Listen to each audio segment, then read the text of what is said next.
దేవుడు పరిచయం జరుగుతున్నాడు. అందుకారణం బట్టి అపోస్తలుడైన పౌలును చంపాలని ఎంతో మందికి ఉన్నది. ఎన్నో రకాలుగా ఎన్నో సందర్భాలు ఆయన తప్పించుకున్నాడు. దేవుని బిడ్డలారా, ఇక్కడ ఎవరిని చంపకున్నట్లు శతాధిపతి పౌరుని బట్టి మనందరినీ రక్షించినట్టుగా మనం చూస్తున్నాం. ఈరోజు నిన్ను బట్టి దేవుడు రక్షిస్తాడు, నన్ను బట్టి దేవుడు రక్షిస్తాడు, మన కుటుంబాలను కాపాడతాడు. కాబట్టి ఇంకో విషయం ఏంటంటే దీనికి ముందుగా దీన్ని 44 వచనం చదువు. కడమ వారిలో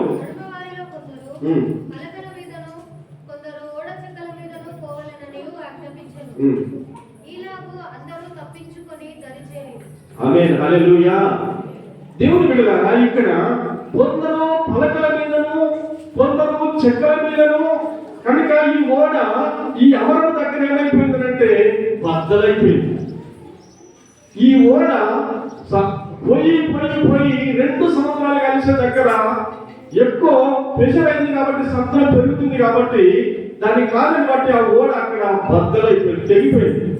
కాబట్టి అప్పుడు చెబుతున్న మాట ఏంటంటే కొందరు మీరు పలకల మీద వెళ్ళిపోండి, కొందరు ఓడ కొయ్యలు పట్టుకొని చెక్కల మీద వెళ్ళిపోండి, కొందరు ఈ నీరక్షవారి వెళ్ళిపోండి అని అన్నారు. ఈ మాట ఇంకా మీకు ఎందుకు చెప్తున్నానంటే పౌలు ఒక మాట ఏమన్నానంటే పౌలు మంచి మాట మాట్లాడింది ఏంటంటే ఇందులో ఒక్కడు కూడా మీరు మరణించరు అని చెప్పండి. హల్లెలూయా. ఎంతమంది కూడా ఓడలో ఎంతమంది ఉన్నారు? 276 మందిలో ఒక్కడు కూడా చనిపోలేదు. ఎందుకంటే పౌరుని బట్టి అందరినీ దేవుడు రక్షించినట్టుగా మనం చూస్తాం. ఇంకొక మాట, ఓడలో 14-15 రోజుల ప్రయాణం సముద్రంలో ఆయన ప్రయాణంలో అందరూ కూడా ఉపవాసాలు జాగరాలు ఉన్నాయి. కంటి మీద తురుకు లేదు వాళ్ళకు. చాలా సమస్యలు ఉన్నటువంటి వారి కొరకు పౌరులు ఒకటి ఆలోచన చేశారు. ఉన్న సరుకులు తీసుకొని సముద్రంలో పడేశారు. పడేసిన తర్వాత పౌరులు ఒక మాట ఏమన్నాడంటే మీ దగ్గర భోజనం ఎవరి దగ్గర లేదు, పౌరుల దగ్గర ఒకటి ఉన్నది. ఆయన రొట్టె పట్టుకొని కృతజ్ఞతాస్తులు చెల్లించి దాన్ని విరిసి అందరూ తినండి అని చెప్పాడు. మరి పౌరు భోజనము 276 మందికి సరిపోతుందా? ఎస్ కదా. ఎప్పుడు సరిపోతున్నది?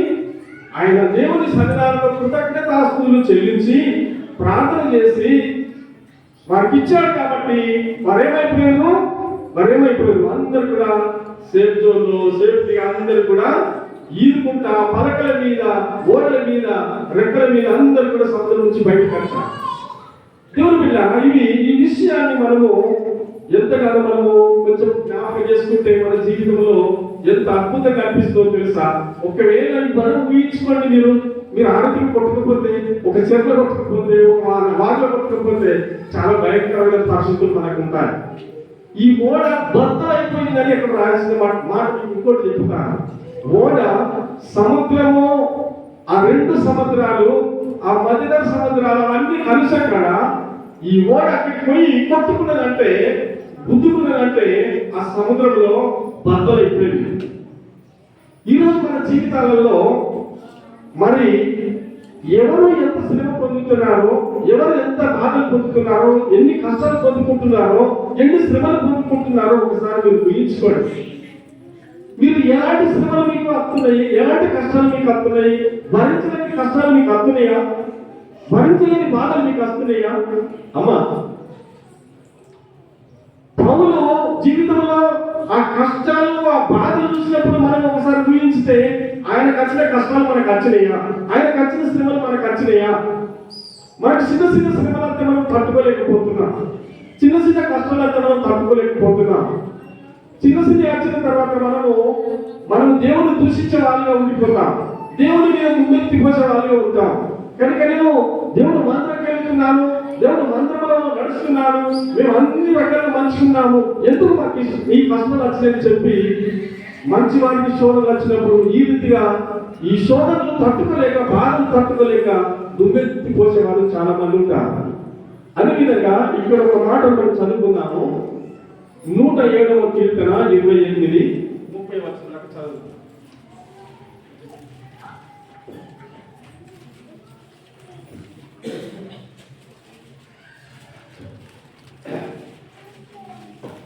107వ కీర్తన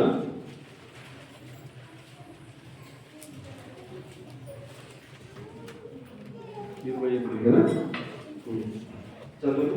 మరియు ఆయన వారిని ఆశీర్వదింపగా వారి అధికముగా సంతానాన్ని ఇచ్చింది. 28 వారి యెహోవాకు మొరపెట్టిరి, ఆయన వారి ఆపదల నుండి వారిని విడిపించెను. శ్రమకు తాళలేక వారి యెహోవాకు మొరపెట్టిరి, ఆయన వారి ఆపదల నుండి వారిని విడిపించెను. ఆయన తుఫానును ఆపివేయగా దాని తరంగములు అణగిపోయెను. అవి నిమ్మలమైనవి, వారు సంతోషించిరి. వారు కోరిన రేవులకు ఆయన వారిని నడిపించెను. ఆమేన్. హల్లెలూయా. దేవుని బిడ్డలారా, ఇక్కడ 28వ వచనంలో శ్రమకు తాళలేక వారు యెహోవాకు మొరపెట్టిరి, ఆయన వారి ఆపదల నుండి వారిని విడిపించెను. ఇప్పుడు మీరు ఆరాధన చేసినప్పుడు నేనేం చెప్తున్నామా?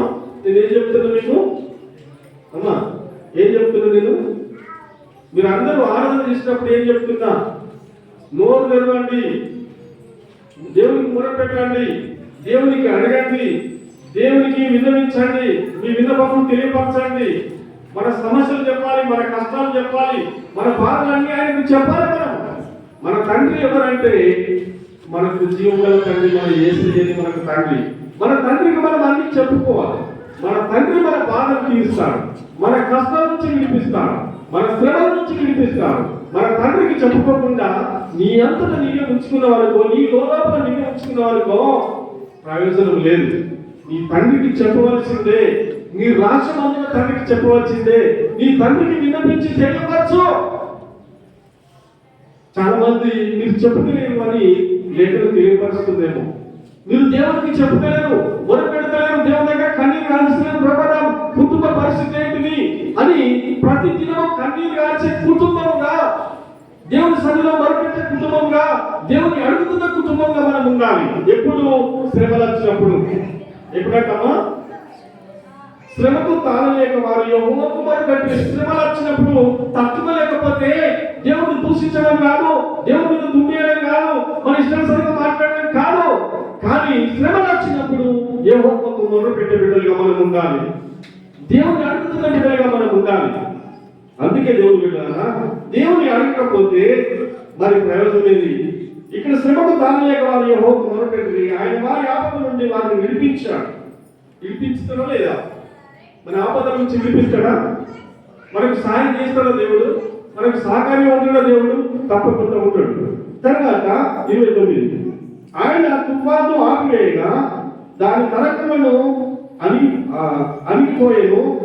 అవి నిమ్మలమైనవి, వారు సంతోషించేది.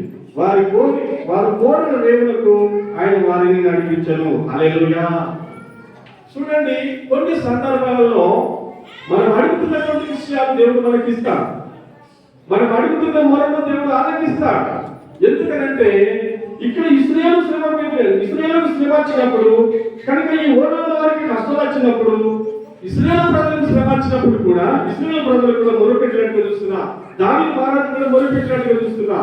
దావీదు మహారాజు శ్రమను తట్టుకోలేక, శ్రమను తాళుకోలేక అనేక పర్యాయంలో తండ్రి నా శ్రమలో నాకు తోడుకోమని అడిగినప్పుడు దేవుడు ఆయనకు తోడైతాడు. దేవుడు వెళ్ళారా? దేవుడు మనకు తోడైతాడు, దేవుడు మనకు సహాయకరై ఉంటాడు, దేవుడు మనకు సహకరించే దేవుడు అయి ఉంటాడు. కాబట్టి మనము దేవుడి మీద పూర్తిగా ఆధారపడి మనం ఉండాలి, మన ఆపద నుంచి తప్పించే దేవుడు అని. ఆయన తుఫాను ఆపివేశాడు, మరి అంత తరంగంలో అణిచిపోజేశాడు. తరంగంగా సముద్రంలో చెలవెడుతున్న తరంగాలు అంటారు, అలలు అంటారు. తరంగాలు పెద్ద పెద్ద తుఫాను వస్తున్నప్పుడు దాన్ని అణిచివేసే దేవుడు ఆయనే. యేసు ప్రభు కూడా సముద్రంలో వెళ్తున్నప్పుడు గాలి తుఫాను చెలరేగి తాను ఉన్నటువంటి ఓడను తాకుతున్నాయి నీళ్లు, తన ఓడను పైకి లేచి తాకుతున్నాయి. అంటే సాధారణ కొన్ని సందర్భాలలో మంచిగున్న వారి జీవితంలో కూడా పట్టుకుంటాడు. నువ్వు మంచిగున్న వారిని పట్టుకుంటాడు, నువ్వు పట్టుకున్న వారిని పట్టుకుంటాడు. కనుక నీ జీవితాన్ని పట్టుకొని నీ జీవితాన్ని పాడు చేయాలని కోరుతాడు. అందుకే బిడ్డలారా, మనం దేని విషయంలో మనం వరి కాకూడదు అనేది నేను మరొకసారి మీకు తెలియపరుస్తున్నాను. దేని విషయంలో మనం వారికి అవ్వద్దు. ఎందుకంటే మనం పట్టుకొని పీడించాలని ఎన్నో ప్రయత్నాలు చేస్తాడు సాతానుడు. యేసు ప్రభువు అటక పరిస్థితున్నాడు. యేసు ప్రభు ఓడలో ఉన్నాడు, 12 మంది శిష్యులు ఉన్నారు కనుక వాళ్ళు దానికి చేరాలని గెరసేను దేశం పోవాలని వాళ్ళు అనుకుంటున్నారు. వాళ్ళ ప్రయత్నాలు భంగం కావాలి, వాళ్ళ ప్రయాసం భంగం కావాలి, వారు అనుకున్న చోటుకు వారు వెళ్ళకూడదు. కనుక ఈ సంవత్సరంలో వారిని ముంచేయాలి అనే సమస్య వారికి ఎదురు చేసినప్పుడు యేసు ప్రభు గాలిని గద్దించాడు. నెమ్మదమైపోయింది సముద్రము, అంత ప్రశాంతంగా మారిపోయింది. అప్పుడు పడవ ముందుకు సాగకుండా వెళ్ళాడు. ఈ రోజు మీ ప్రయాణం ఏదైతుందో ఒకసారి మీ ఓడల ప్రయాణం ఏదైతుందో మనం